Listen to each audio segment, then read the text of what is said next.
নদীর মিশানো ছোট মাছের ঝোল, হাতে মাখা ঝোল কিন্তু এটা হবে।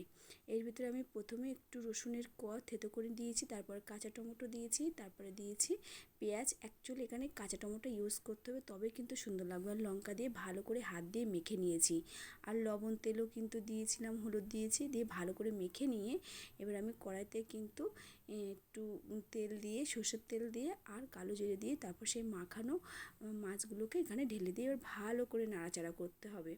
আসলে তো আমি এই মাছটা আগে ভেজে নিইনি, তাই এটা কড়াইতে দিয়ে খুব সুন্দর করে নাড়াচাড়া করতে হবে। এখানেই কিন্তু হালকা সিদ্ধও হয়ে যাবে।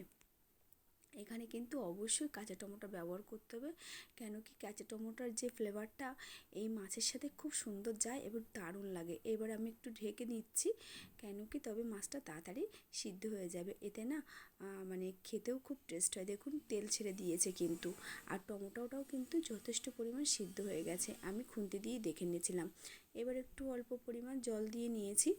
অনেকে জল দেয়, আবার অনেকে ওরকম ভাজা ভাজাও খায়, কিন্তু আমার যেহেতু একটু ঝোল খাওয়ার ইচ্ছা হয়েছে বলে আমি একটু হালকা জল দিয়ে নিয়েছি। তবে জলটা যদি গরম জল হয় তবে কিন্তু আরও বেশি ভালো হয়। এতে না মানে তরকারির এতে ঝোলের টেস্টটা বজায় থাকে।